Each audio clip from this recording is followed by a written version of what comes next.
Bonjour et bienvenue dans ce nouveau numéro de TechMag, votre magazine 100% technologique sur Vox TV. Aujourd'hui, dans ce nouveau numéro, nous aurons un invité dans la rubrique Startup de la semaine, Monsieur Chris Kimbembe, qui est le directeur général de GoShap, une application tout en un. Toujours avec notre chroniqueur Stéphanos, dans le doc, nous parlerons du prix de la RAM qui a augmenté du jour au lendemain. Et dans la rubrique Gaming, nous vous parlerons des jeux à offrir pour cette fin d'année. Mais avant d'y arriver, faisons place à l'actualité. L'Algérie digitalise les transferts de patients pour améliorer l'accès aux soins médicaux. Le jeudi 11 décembre, devant le Conseil de la Nation, le ministre de la Santé Mohamed Sédik Aït Messaoudene annonce le déploiement d'une plateforme numérique dédiée à l'organisation des transferts de patients entre établissements hospitaliers. Cette initiative vise à structurer et fluidifier un processus souvent complexe et entre dans le cadre de sa stratégie nationale de transformation numérique à l'horizon 2030. Ce dispositif en cours de déploiement prévoit la création d'une plateforme numérique centralisée et destinée à gérer les demandes de transfert, à valider leur conformité médicale et à déclencher les interventions logistiques nécessaires. Entre autres, la future plateforme instaurera un circuit entièrement numérisé pour le suivi et la validation de demandes de transfert, aujourd'hui gérées par des canaux multiples et peu harmonisés. Le service prévoit également une intégration avec les services de transport sanitaire afin de mobiliser rapidement les ressources adaptées à chaque situation médicale. Il s'agit donc d'assurer une réponse rapide dans les situations critiques. Ainsi, ce projet s'inscrit dans un programme de transformation plus vaste, de transformation numérique du secteur de la santé en Algérie. Le gouvernement malien a officiellement validé lors du Conseil des ministres du mercredi 5 décembre sa première stratégie nationale de cybersécurité 2026-2030. Ce cadre de référence doit permettre au pays de renforcer sa résilience numérique face à la multiplication des cyberattaques et aux risques croissants liés à la transformation digitale de l'État et de l'économie.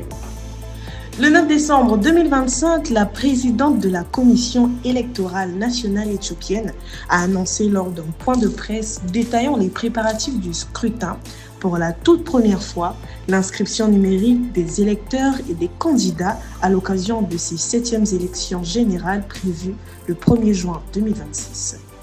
Selon la responsable, les plateformes d'enregistrement numérique sont désormais opérationnelles et les formations des représentants des partis politiques ont débuté. Les candidats pourront s'inscrire via une interface web ou une application mobile, tandis que les électeurs auront le choix entre l'auto-inscription en ligne et l'inscription assistée dans des centres équipés de tablettes. L'inscription en ligne pourrait faciliter la participation électorale, notamment dans les zones rurales ou isolées. Cependant, cette modernisation comporte aussi des limites importantes, notamment la faible connectivité dans les vastes zones rurales, les inégalités d'accès aux outils numériques, les risques de cybersécurité et la nécessité de former des usagers à ces nouveaux dispositifs. Bienvenue dans la rubrique Startup de la semaine. Aujourd'hui, nous parlons de GoShap, qui est une application tout en un, proposant des services urbains. Et pour ce faire, nous recevons sur ce plateau Monsieur Chris Kimbembe, qui est le directeur général de GoShap. Bonjour Monsieur Chris. Bonjour madame. Bienvenue sur notre plateau. Merci. Alors, nous savons déjà, même si je ne l'ai pas dit en amont, que vous êtes un homme à plusieurs casquettes. Oui. Mais aujourd'hui, nous parlons que de GoShap. Quand on dit application tout en un, qu'est-ce que ça veut dire? En fait, quand on parle d'application tout en un, on parle du concept de super application, c'est-à-dire qu'une application qui propose plusieurs services que des différentes applications proposent de façon individuelle. Donc aujourd'hui, on a des applications qui proposent des services de livraison, des applications qui proposent des services, que ce soit pour le drive, pour commander de la nourriture. Mais nous, on propose tous ces services-là sur une seule et même application qui est GoShap, d'où le concept de application tout en un. D'accord, on se rend compte qu'il y a la livraison, il y a tout ce qui va avec, mais est-ce qu'on peut avoir les informations sur les services que vous avez dans cette application. Oui, bien sûr. Alors, GoShop est une plateforme multiservice qui propose différents modules. D'accord, nous avons notamment le module de mobilité. Donc, vous avez la possibilité de commander un véhicule, confort classique, pour vous emmener d'un point A vers un point B. OK. Mais vous aurez aussi la possibilité sur notre plateforme de vous faire livrer un repas. Donc, vous pouvez acheter un repas et vous faire livrer, que ce soit au bureau ou à la maison. Nous avons aussi le module Marketplace, dans lequel toutes les personnes qui vendent des produits, qui proposent des services, pourront les mettre sur la plateforme. Parce que pour nous, c'est très important que les commerçants congolais qui ont besoin de visibilité, parce qu'ils vendent des produits, ils proposent des services, mais ils n'ont pas forcément la visibilité. Oui, exactement. Notre plateforme peut leur donner cette visibilité-là pour pouvoir vendre leurs produits ou proposer leurs services afin de gonfler leur chiffre d'affaires. D'accord? Donc, dans le volet Marketplace, nous avons également le volet gaz. Vous pouvez commander du gaz via notre application. Vous pouvez commander des médicaments via notre application. Il y a aussi le volet dans tout ce qui est deals pour les petits commerçants, d'accord? Vous pourrez, par exemple, si vous vendez des vestes, vous vendez des chaussures, vous pouvez les mettre sur l'application et un client lambda peut venir sur l'application, il est intéressé par votre produit et il achète via l'application. Et nous sommes vraiment une plateforme de mise en relation entre clients et prestataires. Et nous avons aussi le volet transfert d'argent dans FinTech. Vous aurez la possibilité de faire du transfert interopérateur, donc, mais aussi de ma carte bancaire, je peux recharger à Mobile Money. Et est-ce que toutes ces fonctionnalités-là sont déjà disponibles sur l'application ou c'est encore en processus? Non, toutes les fonctionnalités ne sont pas encore disponibles sur l'application ici au Congo, c'est encore en procédure parce que nous allons procéder par l'ouverture de chaque module. Nous allons aller vraiment module par module. D'accord? Nous sommes d'abord sur le volet Drive, donc tout ce qui est commande de taxi. Et en dehors du volet Drive, nous avons aussi le volet livraison, donc pour la livraison de food qui est aussi en cours de finalisation afin de proposer ce service-là aux divers clients. Alors pour ce faire, est-ce qu'on va dire que l'application est déjà disponible et utilisable ou pas encore?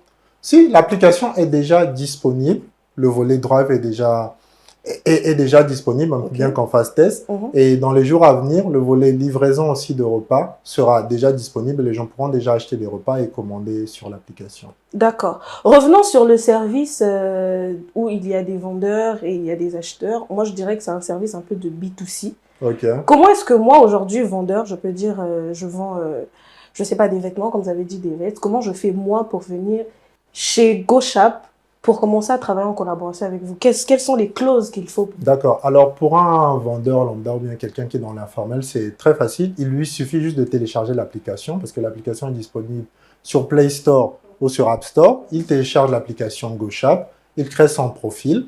Et une fois le profil établi, il y a plusieurs modules qui s'affichent au niveau de l'application. Il choisit le volet Deals, qui est le volet pour tous les commerçants. Il met ses coordonnées, donc son nom, son numéro de téléphone, son adresse, et il signifie le produit qu'il vend. Donc s'il vend une veste, il vend des chaussures, il les met sur la plateforme en tant que vendeur. Donc il a un petit compte marchand pour lui, pour vendre son produit. Et le client, lui aussi, il va dans cette même rubrique en tant que client pour voir les produits qui sont disponibles sur la plateforme qui l'intéressent. Et à ce moment-là, il contacte le prestataire, le vendeur via notre plateforme. Il conclut l'affaire s'il est intéressé. Le livreur GoShop vient récupérer auprès du prestataire ce qu'il vend et le ramène auprès du client. Et nous, la plateforme, en prend une commission dessus. D'accord. Vous venez de l'expliquer, vous prenez une commission sur les achats. Et vous prenez aussi les commissions sur tous les services ou seulement sur les achats? Non, pour l'instant, les principales commissions que nous allons prendre, ça sera surtout au niveau des véhicules, des commandes de véhicules. Donc, nous, on est, comme on dit, une plateforme de mise en relation entre clients et prestataires. Donc, le client commande un véhicule via un prestataire parce que c'est pas notre véhicule. Et à la fin de la course, nous, on prend une commission auprès du chauffeur. D'accord, je vois. Alors, je vais insister un peu sur le volet vente et achat en ligne. Comment est-ce qu'un acheteur peut savoir que ce vendeur est digne de confiance? Est-ce qu'il y aura un cachet qui va prouver que lui, il est bon, lui, il n'est pas bon? Parce qu'on le sait, les ventes en ligne, tu peux tomber sur un vendeur qui, tu commandes et après le produit n'arrive pas. Comment on fait pour le savoir? D'accord. Bon, déjà, quand je mets par exemple un produit en ligne, je vends une veste par exemple, je vends une chemise, je dis par exemple chemise de couleur bleue. Donc, ça veut dire que le client, quand il commande l'article, pour lui, il doit avoir une chemise de couleur bleue. Oui. Donc, nous, notre livreur GoShap, il ne peut pas aller livrer le client sans avoir vu au préalable le produit. D'accord. On vient faire du prestataire récupérer le produit tout en vérifiant s'il s'agit réellement du produit qu'il vend. Maintenant, on va aller un peu dans le volet mobilité. D'accord. Vous dites que vous travaillez avec des taxis, c'est ça? Oui, c'est ça. Comment ça se passe avec les taxis pour travailler avec GoShap? D'accord. Bon, c'est très simple pour travailler avec GoShap. Déjà, dans le volet de l'application, Oui. les chauffeurs utilisent une interface différente de celle du client classique. Donc, eux, ils utilisent le GoShap Driver, Oui. d'accord, qui est aussi sur App Store et sur Play Store. Donc, ils téléchargent l'application, mais lui, le chauffeur, il remplit les informations de base, c'est-à-dire son nom, son numéro de téléphone, son adresse, mais toute la documentation aussi qui va avec pour un chauffeur, c'est-à-dire sa carte grise, son permis de conduire, le modèle de véhicule, la plaque d'immatriculation du véhicule. Toutes ces informations-là nous permettent, nous, de constituer une base de données pour mettre au niveau du chauffeur parce que nous mettons l'accent sur le volet sécurité. Donc, supposons que vous commandez un taxi.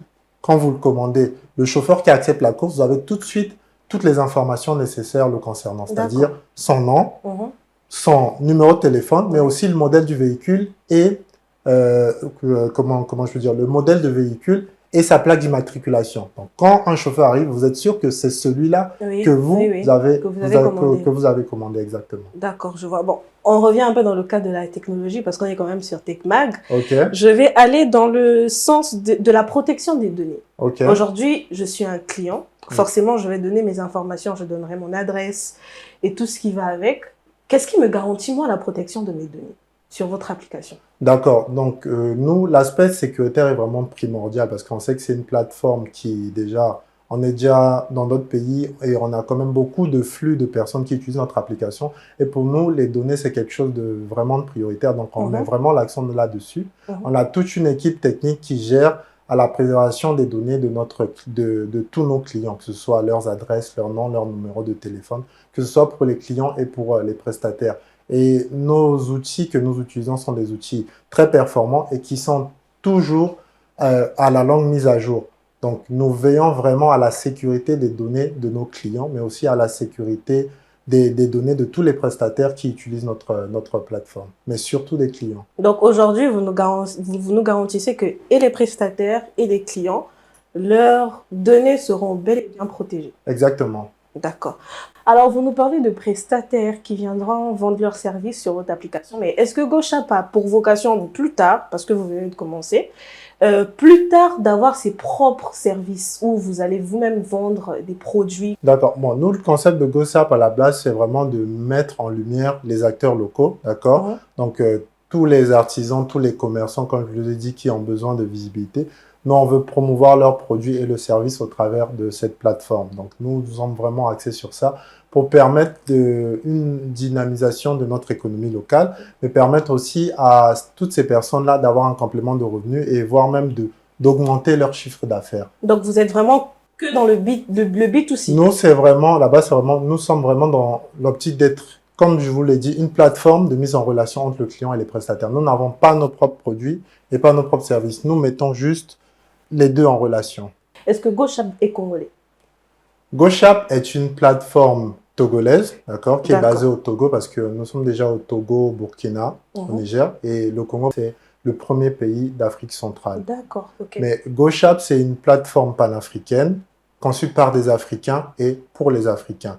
Et GoShap, pour la brève histoire, elle est implantée ici parce que nous, moi, directeur général de GoShap, avec les associés que nous avons acheté la licence pour l'utilisation de cette plateforme ici, bien sûr, tout en adaptant la plateforme d'utilisation de la plateforme aux besoins locaux et aux réalités de notre pays. Est-ce que, pour préciser, on pourra dire que M. Chris Kimbembe, aujourd'hui, il est directeur général de GoShap Congo? Oui, exactement, c'est le bon mot, directeur général de GoShap Congo. D'accord, donc reprécisant, M. Chris n'est pas le directeur général de GoShap en général, parce qu'il y a GoShap au Togo, au Burkina et au Niger. Oui. Il est directeur général de GoShap au Congo. Oui. Alors, allons dans le volet traçabilité. D'accord. Aujourd'hui, Vous m'avez dit qu'il y a des données, je peux connaître qui vient me chercher, quelle est sa plaque d'immatriculation, et comment ça va se passer au niveau traçabilité? Comment vous saurez que le chauffeur m'a laissé à ma destination concrètement? D'accord. C'est très simple. En dehors de tout ce qui est plateforme, nous, on a une interface chez nous au sein de GoShop, là où on voit tout le flux du trafic avec nos véhicules. Nous sommes capables de voir les courses en temps réel, d'accord, qui emmènent le client d'un point A vers un point B. Mais nous sommes aussi à même, avec les outils dont nous disposons, de retracer l'historique des courses. Par exemple, vous pouvez faire, par exemple, 10 courses dans la journée avec notre plateforme GoShop. Nous pouvons savoir exactement avec nos outils où est-ce que vous avez commandé votre course, où est-ce que le chauffeur vous a emmené, sans problème, que ce soit de façon dans un historique, mais même en direct, on est capable de savoir que vous avez pris un véhicule GoShop qui vous emmène d'un point A vers un point B. Pourquoi aujourd'hui j'irai travailler avec GoShop? D'accord. La question est très bonne. Nous, ce que nous avons répondu au chauffeur, pourquoi travailler avec GoShop? Déjà, premièrement, nous disons au chauffeur, venez travailler avec nous pour pouvoir améliorer en termes de votre chiffre d'affaires déjà, d'accord? En termes de trafic, parce que en classique, un chauffeur classique, pour quelqu'un qui vient chez GoShop, qui a peut-être 25 à 30 courses la journée en faisant du taxi classique, avec GoShop, il pourra faire 35-40 courses, ce qui améliore déjà son chiffre d'affaires. Et il y a aussi le volet, tout ce qui est économie de son carburant, parce que beaucoup de chauffeurs dans la ville de Brazzaville parcourent souvent de longues distances sans avoir des clients. Mais avec notre plateforme, tu peux avoir quelqu'un qui commande une course, vous venez le récupérer, vous le déposez à un point B, et tout de suite après, vous avez quelqu'un d'autre qui commande la course. Donc, vous savez exactement, vous ne brûlez pas votre carburant pour rien, parce que vous prenez des clients que vous êtes sûr qu'ils vont commander un véhicule, qui ont déjà le besoin d'une course. Vous allez vers le client, vous l'emmenez d'un point A vers un point B. Donc, ça améliore le chiffre d'affaires. Alors, revenons dans le volet finance. Ouais. On retient que GoShop n'est pas congolais et à la base togolais. C'est une application togolaise à la base. Vous avez dû acheter une licence. Comment vous avez fait pour financer ce projet? D'accord. En dehors du fait d'être de ma casquette de directeur général de GoShop, je suis directeur général aussi d'une entreprise qui s'appelle FCA Broadcast Solutions, qui est dans la fourniture et l'intégration des équipements audiovisuels professionnels, qui exerce au Congo depuis 2014. Donc, c'est avec ces fonds que j'ai pu récupérer une licence GoShop.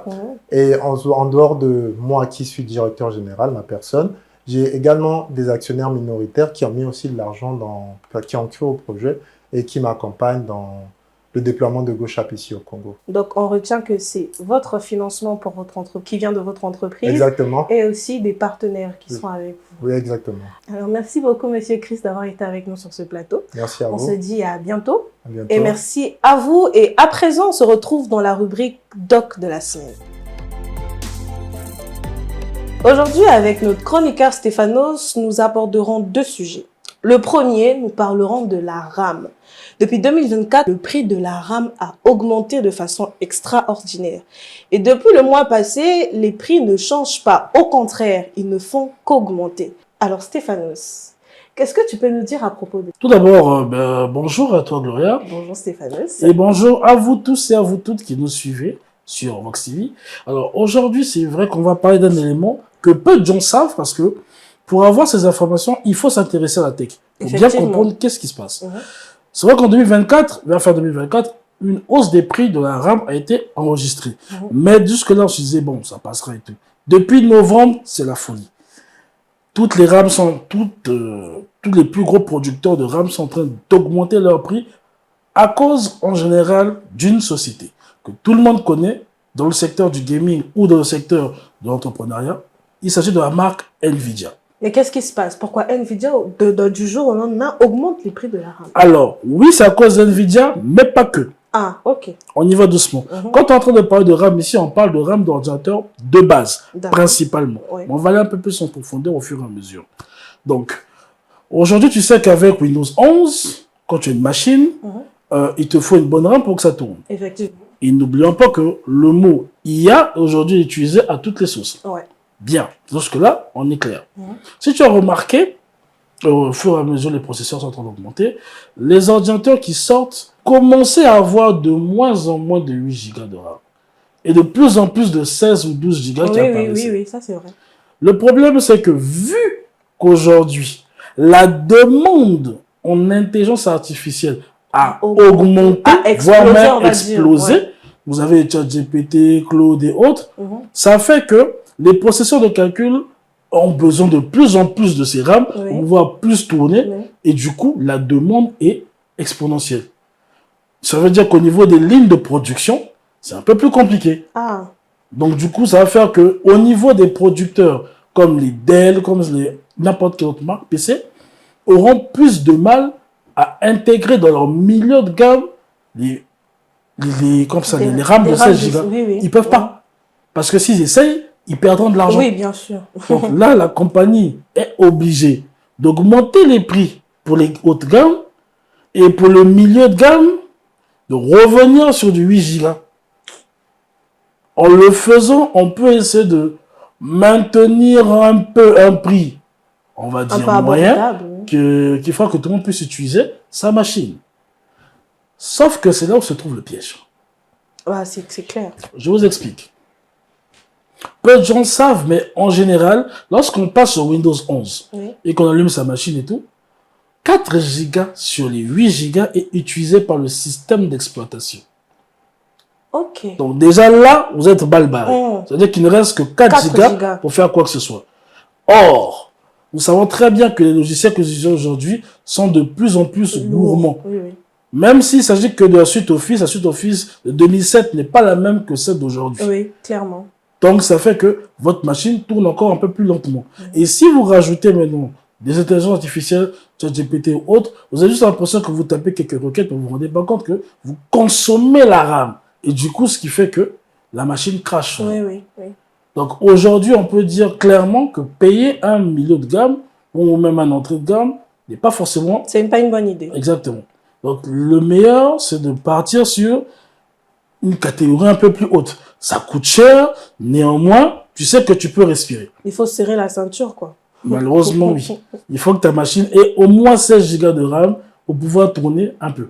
Donc, Nvidia n'a pas augmenté les prix parce qu'ils ont envie d'augmenter les prix. C'est par rapport à la demande. C'est pas Nvidia, en fait. C'est des constructeurs. C'est des constructeurs, d'accord. Qui augmentent les prix. Mais donc, ils ne l'ont pas fait. Les grandes sociétés ont besoin de RAM. Voilà. Aujourd'hui, on ne va pas tomber sur eux. C'est ce que nous voulons. C'est ce que le monde veut. Et donc, c'est pas de leur faute.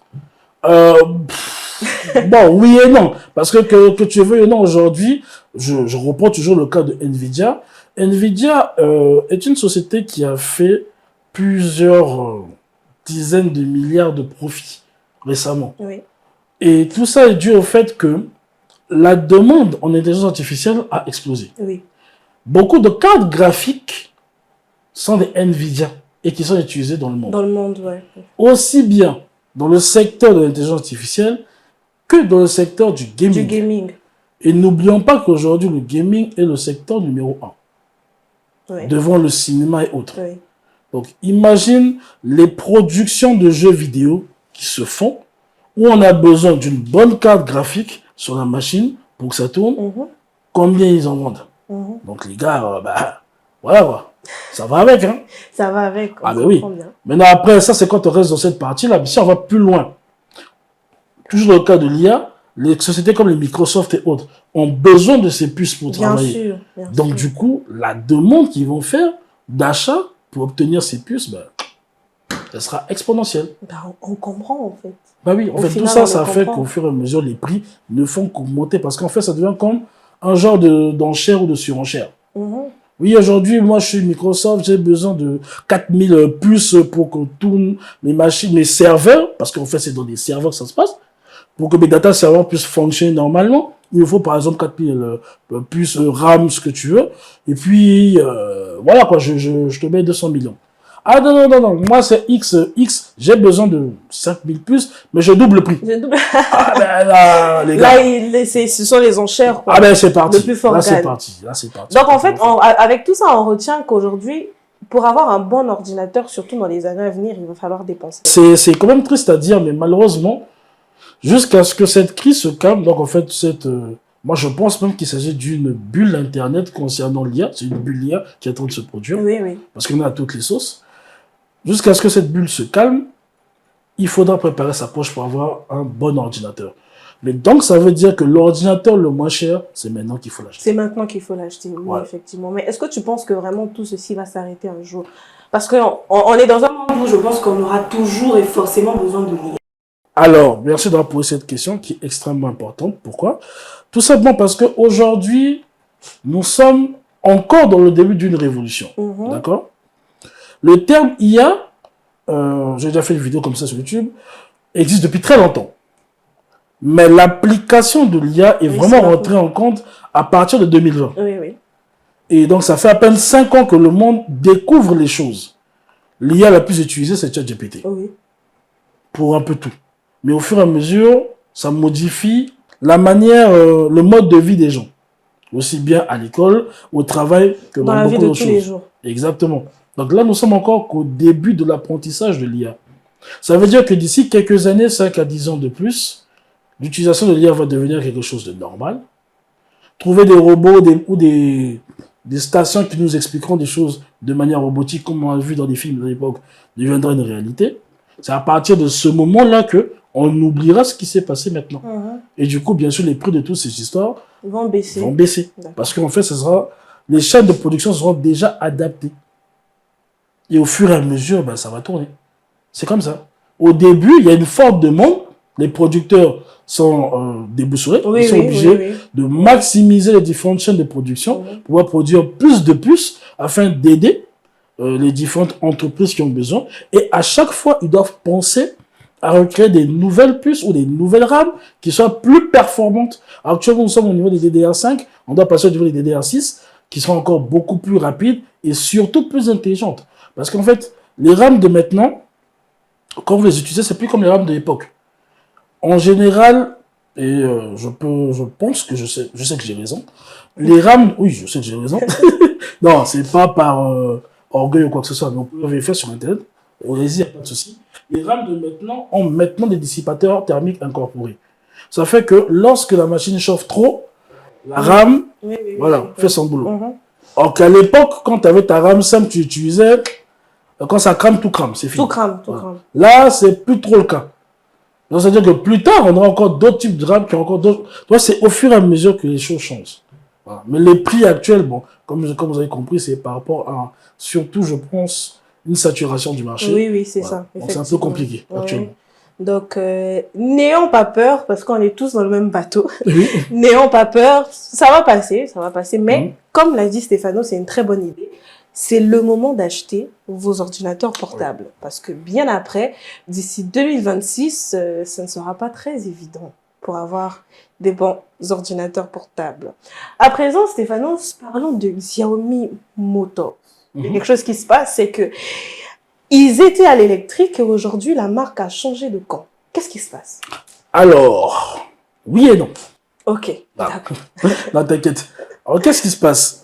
Xiaomi, on va dire qu'aujourd'hui, ils n'ont plus rien à prouver dans le secteur du véhicule. Ah oui. Voilà, Ah oui. parce que Disons avec leur modèle SU7 et XU7, ouais. Excusez-moi, c'est compliqué. Non, YU7, excusez-moi. YU7. Et SU7, voilà. Ces deux modèles ont été les modèles les plus vendus par Xiaomi. Genre de berline électrique, très belle lignée, assez puissante, rapide et entièrement électrique. Donc, Xiaomi a compris une chose, c'est que c'est bien d'être dans l'électrique, mais il n'y a pas que. Mais des fois, il faut s'y voir un peu ailleurs. Oui. Et reconnaissons aussi, il faut aussi plutôt valider une chose, c'est que Ford même a reconnu Xiaomi pour la qualité de ses produits. Ça, c'est pas la blague. Donc Xiaomi s'est rendu compte que l'électrique, c'est bien, mais l'hybride, c'est pas mauvais. C'est pas mauvais. Ah oui. Et donc là, maintenant, ils ont un nouveau modèle parmi tant d'autres qui vont arriver, le YU9, qui lui est un SUV qui va débarquer bientôt et qui sera à essence et électrique. Hybride, quoi. Hybride, exactement. Et ça arrive, on a une date de quand ça arrive? Non, il n'y a pas encore de date dessus. C'est un projet. C'est un projet, exactement. Ils nous font saliver alors qu'ils n'ont même pas encore... Là, je n'imagine pas déjà comment ce sera. Ce sera quelque chose de... Ah oui, déjà, en matière de berline, ils ont bien vendu. Ça veut dire que le SUV, quand il arrivera, il sera top. Déjà, la puissance des batteries, on est sur plus de 1000 km d'utilisation, d'autonomie de la batterie. Ouais. Et vous avez également aussi une vitesse de pointe de 0 à 4 secondes pour 100 mètres. Donc, il y a plein de choses. Franchement, quand tu as les descriptions du véhicule, tu te dis, bon, c'est pas vraiment nouveau, parce que d'autres le font, oui. Mais c'est acceptable et nouveau plutôt pour Xiaomi. Pour Xiaomi, oui. Parce qu'en général, les gens sont d'abord dans l'essence et après vendent dans l'électrique. Mais eux, ils ont commencé dans l'électrique. Ils ont commencé l'électrique pour revenir dans l'essence. Donc, c'est un peu étrange cette affaire. On ne comprend pas trop ce qui se passe. Ça paraît un peu bizarre. Hein? Non, moi, je pense qu'avec ça, il faudrait qu'on s'attende au meilleur, quand même. Et une information complémentaire qui n'a rien à voir avec Xiaomi, mais qui a un rapport quelque part, c'est que de ce que j'ai pu comprendre, il se pourrait que certains pays d'Europe revoient leur position sur le tout électrique. Ah, ok. Donc, pense également à des véhicules hybrides. Est-ce que tout ça n'a pas aussi motivé ces constructeurs? Oui. Mais bon, pour moi, l'hybride, c'est la vie, quoi. Oui, c'est vrai qu'un véhicule hybride te donne plus de possibilités. Oui, exactement. Ça c'est vrai. Alors, merci Stéphanos pour ces informations. À présent, nous passons à la rubrique Gaming. Bienvenue dans la rubrique Gaming, toujours avec notre chroniqueur Stéphanos. Nous parlerons du Game Award. Une soirée incroyable et on va se poser la question de savoir qui est le GOTY de cette année, Stéphanos. Oui! Here we go! Alors, oui, effectivement, on va parler un peu du GOTY. Pour ceux qui n'ont pas compris, GOTY veut dire Game of the Year. C'est en anglais, ça veut dire le jeu de l'année, tout simplement. Et qu'est-ce que les Game Awards? Alors, pour les anciens comme nous et vous, qui connaissons l'E3 était l'un des plus grands salons de jeux vidéo qui existait dans les années 90. Malheureusement, avec le Covid, ils ont fermé. Ouais, malheureusement, ça n'a pas tenu. Ouais. Exactement. Et pendant cette période, voire même juste un peu avant, nous avions Jeff Keighley qui avait commencé à lancer son salon qui était les Game Awards. Et Jeff Keighley aussi, c'est un ancien dans le secteur du jeu vidéo. Bref, ça c'était pour la petite histoire. Ouais. Donc, cette année-ci, nous avons eu plusieurs personnes qui ont, on va dire, pas, en fait, c'est pas leur choix, c'est la maison elle-même qui choisit les jeux qui ont été les plus demandés, les plus téléchargés ou les plus appréciés, et on les pack dans des catégories différentes. Voici.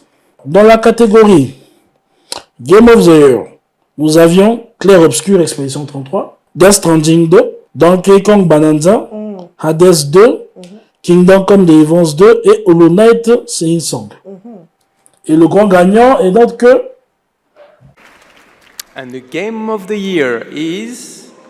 Mon ami Clair Obscur, Expédition 33.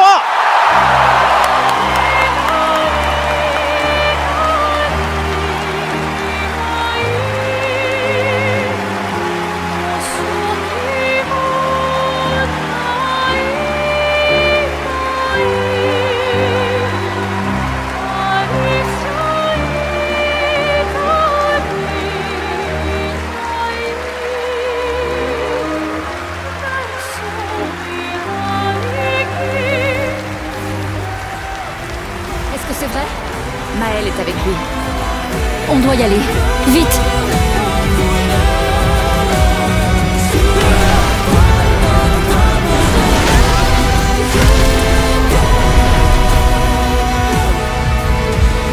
Qui êtes-vous?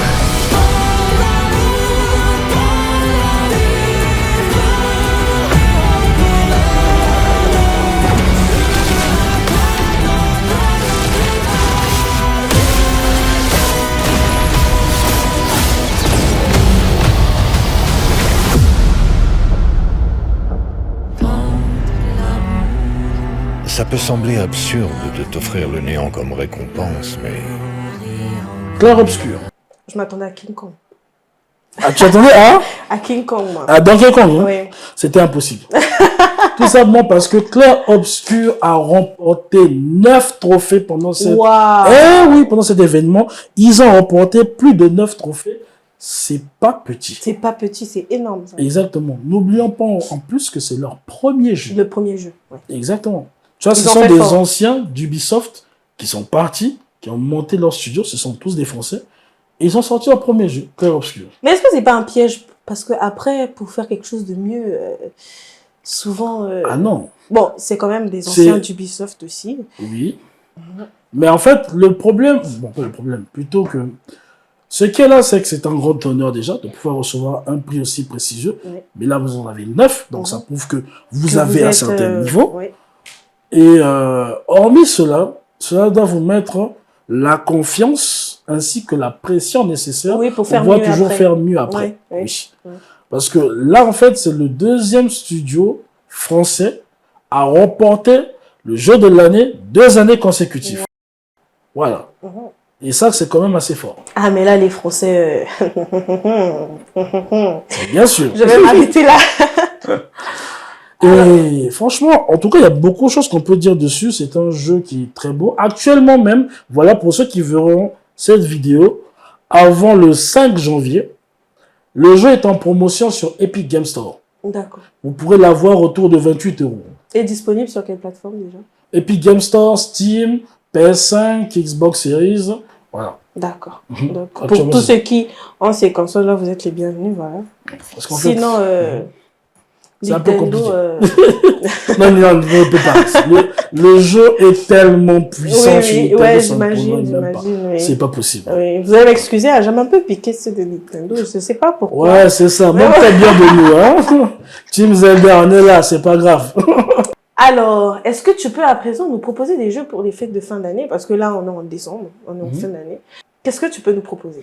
Bah, tout simplement, regardez la liste des jeux qui ont participé au Game Award. Voilà. Non, Là, vous avez les derniers jeux qui sont sortis et vous êtes plus tranquille. Mm. On va aller. Pour exemple, je vais commencer par Clair Obscur, le grand gagnant lui-même.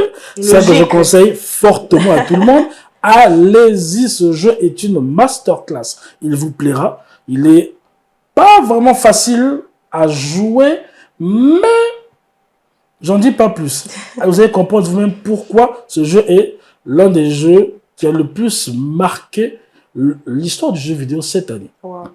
Donc, hormis ce jeu, vous avez également Donkey Kong Bonanza.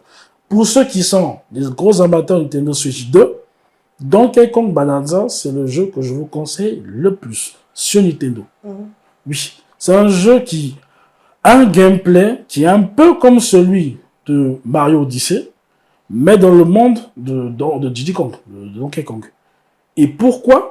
Parce que les développeurs de ce jeu sont ceux qui ont travaillé sur Mario Odyssey. D'accord. Donc, on reconnaît la patte des gens parce que Oui. on revoit un peu le même style univers. C'est très intéressant et c'est un jeu qui peut se jouer aussi. Papa, maman est là, on regarde l'enfant jouer. Quoi. Voilà, c'est Oui, bon, après, c'est Nintendo, familial. Quoi. oui. C'est Nintendo. Oui. Nous avons aussi Hades 2 qui est là, qui est disponible aussi sur Nintendo Switch 2. Ah. Ah ben oui. D'accord. Mais en fait, l'avantage de la Switch 2, c'est qu'elle a récupéré les avantages de la Switch 1, plus ce qu'elle avait perdu avant. À savoir la sortie des nouveaux jeux sur sa Sur console. sa console, oui.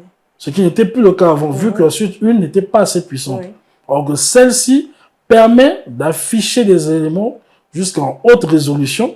Et ça fait que les développeurs sortent leur jeu dessus. Mhm.